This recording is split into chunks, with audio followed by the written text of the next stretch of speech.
तो generic medicine जो हम कहते हैं, अभी ये अंग्रेजी का शब्द है, इसको हिंदी में कैसे समझाएं? मैं आपको बहुत सरल भाषा में बताता हूँ। हाँ। तो ये जेनेरिक नाम जो दवा का जो मूल सॉल्ट है, जो इसके अंदर जो दवा है, उसका नाम है, केमिकल नाम, उसका केमिकल नाम है। अब जैसे और उदाहरण अगर सरल करके बताएं इसको, तो जैसे ये लड़की दुबली पतली सी नजर आती है, तो मैं अगर डॉक्टर हूं, हाँ। तो मैं इसको ये कहूं, एक गिलास दूध सुबह, एक गिलास शाम को पिया कर। पर चिकित्सा के व्यवसाय में दुर्भाग्य से हमारे देश में ऐसा नहीं हो रहा।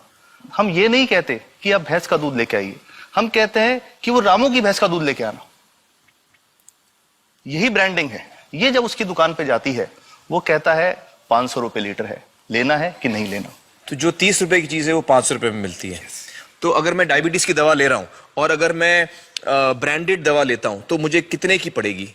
जैसे एक 117 रुपए में भी है, 117 रुपए में मिलती है। अब और अगर वही चीज हम उसके जेनेरिक मेडिसिन के नाम से लें तो वो कितने की बनती है? वो मात्र 1 रुपए 95 पैसे में 10 गोली मिलती है।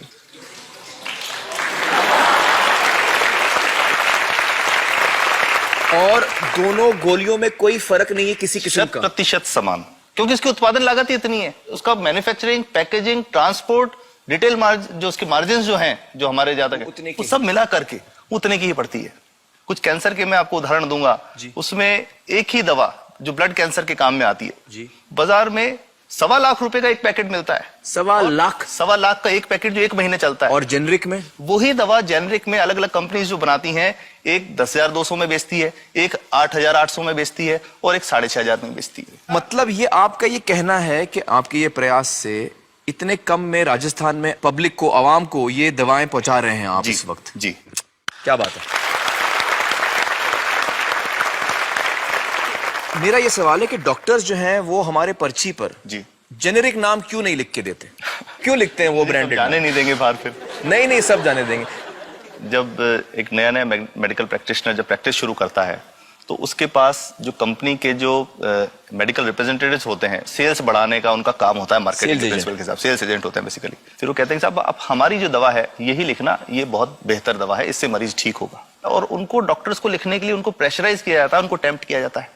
तो ये इसमें बहुत बड़ा कारण है जो दवा की कीमत को उसकी वास्तविक कीमत से 5, 10 गुना, 20 गुना तक बढ़ा देता है। एक बहुत बड़ा कारण है, क्योंकि हमारे पास जब हम टेंडर करते हैं तो बहुत सारे कंपनी वाले आते हैं, जो भारत की जो सबसे बेहतर कंपनियां, जिसके भी नाम वो रेपुटेड कंपनियां, जिनके नाम आप ले सकते हैं, वो सभी हमें वो उसको जो 70 रुपए की है उसको 2 रुपए में, 5 रुपए में दे रही है। 30 रुपए की दवा 2 रुपए में दे रही है। इतना ज्यादा फर्क।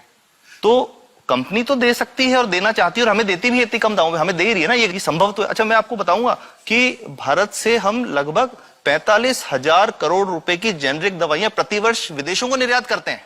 आप भेजते हैं दुनिया भर में जेनरिक, ये जो सस्ती दवाएं हैं आप विश्व भर में भेजते हैं? विश्व भर में हमारे लोगों को नहीं मिल रही। हमारे देश में महंगी है, हमारे देश में महंगी है। और अगर ऐसा है तो हमें कोई ईस्ट इंडिया कंपनी की जरूरत नहीं, हम वापस उसी दिशा में जा रहे हैं।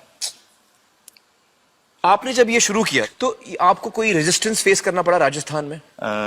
देखिए, जो प्रयास हम कर रहे हैं ये बेसिकली धारा के विपरीत बहने का एक प्रयास है जी।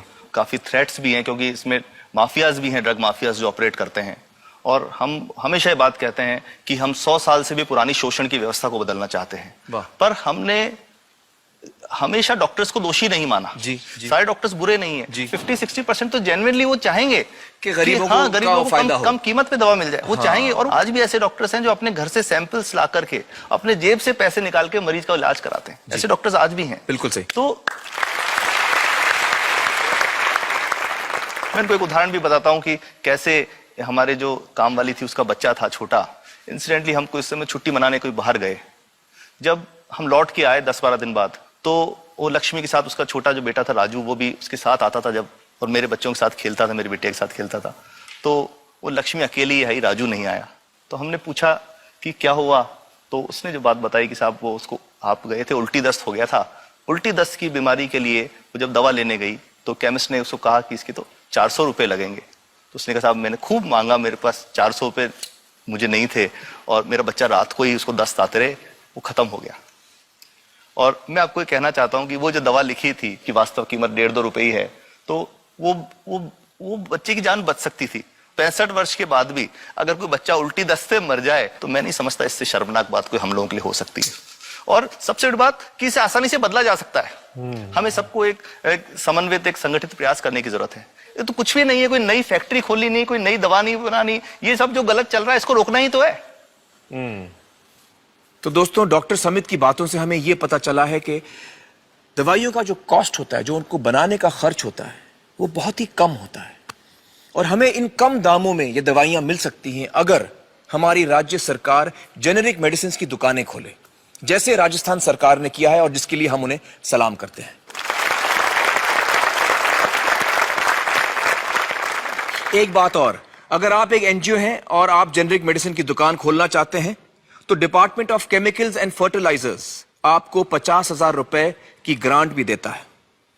डॉक्टर समित, आपने बहुत ही बेहतरीन काम किया है और इस बहुत ही अहम मुद्दे पर रोशनी डालकर हमारी आंखें खोल दी हैं और हमारी दुआ यह है कि जो काम आपने राजस्थान में शुरू किया है वो हर राज्य में फैले, देश के कोने कोने में फैले। बहुत बहुत शुक्रिया हमारे साथ बातचीत करने का doctor Samit, thank you so much.